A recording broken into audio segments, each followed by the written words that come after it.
모든 원장님들이 공통적으로 겪는 문제가 있습니다. 돈은 버는 것 같은데 통장에 돈은 없습니다. 자산이 늘어나질 않는 거죠. 왜냐하면 구조 자체가 잘못되어 있기 때문입니다. 그래서 많은 원장님들이 억지로 비용을 쓰고 카드를 쓰고 필요 없는 기계까지 교체를 합니다. 당장 세금은 내기 싫잖아요. 절대 그렇게 하지 마시고요. 소용없습니다. 오늘은 아주 쉽게 원장님들이 바로 시작하실 수 있는 가족법인 MSO가 뭔지 하나하나 설명을 드리고, 이 가족법인 MSO로 부동산 투자하는 방법까지 간단하게 설명을 드리겠습니다. 저는 가족법인과 병의원 전문으로 10년 넘게 세무사를 하고 있습니다. 가족법인 책과 병의원 책까지 썼습니다. 제 노하우 모두 담아서 이야기를 드리겠습니다. 자료를 보면서 시작 바로 해보겠습니다.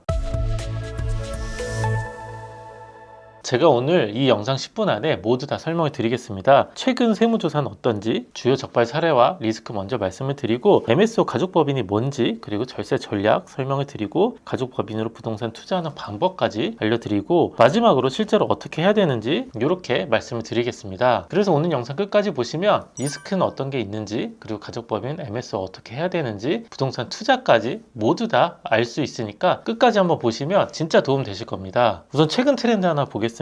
전문진 사업장들 타겟팅해서 세무조사가 많이 일어나고 있고요. 어제 오늘 이야기가 아니고 계속 조사를 많이 하고 있죠. 근데 최근 어떻게 됐냐면, 제가 최근 조사받은 걸 제가 가져왔는데 2025년이죠. 조사 얼마 안 됐죠. 중부지방국세청에서 나왔고 꽤 센 조사였습니다. 그래서 세무조사 개시를 하겠다 이렇게 연락이 왔고, 향후 여기 병원이 왔었고 사업장 주소가 돼 있었죠. 제가 먼저 보여드리려고 하는 게 조사 대상 세목인데요. 통합조사를 한다고 돼 있죠. 사업과 관련해서 세법에 따라 신고 납부가 있는 모든 세목이라고 되어 있습니다. 보통 세무조사가 나오면 정하거든요. 소득세 아니면 증여세 이런 걸 정하는데, 그런 게 아니라 다 보겠다 이런 겁니다. 이게 왜 통합이었냐면, 여기에 MS와 법인이 있었습니다. 제가 설계해드린 건 아니고 나중에 문제가 돼서 제가 세무조사만 해드렸는데, 그렇게 해서 이제 세무조사가 시작이 됐고요. 조사 대상 기간도 한번 보시면 2020년부터 2024년까지 5년간 하겠다 이렇게 해서 아주 센 조사가 왔고, 조사 기간도 한 달 반 정도 하겠다 이렇게 연락이 왔죠. 제가 이걸 보여드린 이유가 세무조사 이렇게 나옵니다. 이렇게 설명을 드리고 싶어서입니다. 포인트를 보시면 조사 대상 세목이 통합조사고, 조사 대상 기간도 5년이나 꽤 길었다. 다시 말하면 MS와 법인과 병원 모두 다 조사를 한다 이런 겁니다. 그래서 세무조사 쟁점은 뭐냐면요. 주요 쟁점을 한번 보시면 MSO를 활용한 편법 세무처리였습니다. 그래서 가공 비용을 계상을 했는지, 소득이 이전이 돼 있는지 이걸 아주 집중적으로 보고요. 실제로 일을 했는지 이런 걸 아주 꼼꼼하게 봅니다. 그래서 잠재적인 세무조사 대상이라는 인식을 갖고 계시면 좋고, MSO 가족법인 설립을 한 후에 이걸 어떻게 관리하느냐가 참 중요하다. MSO만 설립해놓고 세금을 줄인다면 세무조사 때 리스크가 꽤 크고, 이걸 어떻게 관리하고 운영하는지가 참 중요해졌습니다. 그래서 저 같은 전문가를 통한 합법적인 구조 설계가 아주 필수적입니다. 간혹 전문가라고 이야기하는데 세무사가 아니고, 그리고 병의원 전문이나 법인 전문이 아니어서 그냥 MSO만 설립이 된 경우가 꽤 많은데요. 그런 경우 리스크가 좀 있겠죠. MSO 편법 그리고 추징 리스크는 어떤 게 있는지 한번 보시면, 병원 수익의 축소를 하고 MSO에 과도한 컨설팅 수수료를 지급을 하고 자금을 가족에게 이전을 했다. 보통은 이렇게 많이 세팅이 돼 있죠. 다시 말하면 이 병원의 수입을 MSO로 좀 이전을 시켜서 소득세를 줄이고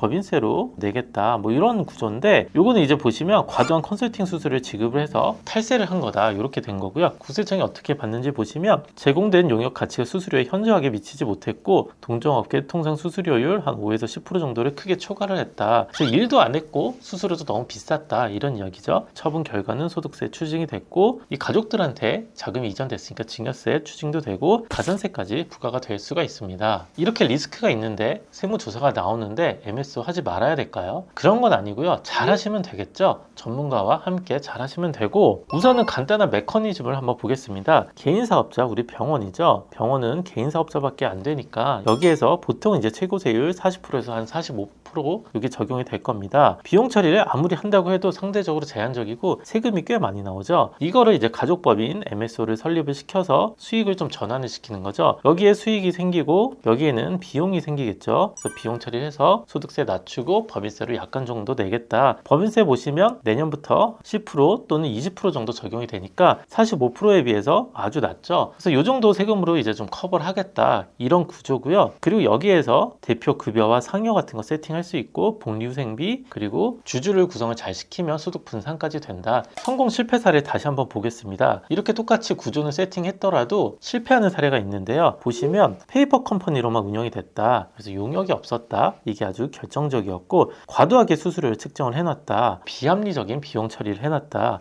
증빙도 없다는 거죠. 어떤 일을 했다고 하는데 MSO에 어떤 일을 했는지 가져와 보라고 하면 이제 갖고 오지 못하는 거죠. 그렇다면 어떻게 해야 될까요? 성공 사례 보시면 실질적인 서비스를 제공을 꼭 해줘야 되겠죠. 집행된 인건비와 광고비 같은 거 투명하게 처리가 돼 있는지, 정상 가격 이내에 있는지, 명확한 증빙을 또 갖고 있는지, 이런 세 가지가 아주 중요합니다. 다시 말하면 MSO라고 무조건 세무조사 당하고 세금을 과도하게 내는 게 아니고 이렇게 잘 세팅만 된다면 세금을 충분히 줄일 수가 있습니다. 그냥 대충 막 했다가 세무조사 받는 걸 보고 이건 하면 안 되는구나 이런 게 아니라요. MSO 법인은 효과는 확실히 있습니다. 다만 이걸 어떻게 관리하고 누구와 하는지가 참 중요한 겁니다. 그리고 좀 더 발전된 단계가 있는데요. MSO로 부동산 투자를 하는 겁니다. MSO 가족 법인으로 부동산을 투자하면 낮은 법인세율을 적용을 받고 장기적으로 증여와 상속에 유리한 구조까지 만들 수가 있습니다. 우선 절세 효과를 보시면 부동산을 매매할 때 최고 45% 정도의 세금이 적용이 되는데 법인으로 투자를 한다면 낮은 세율 10에서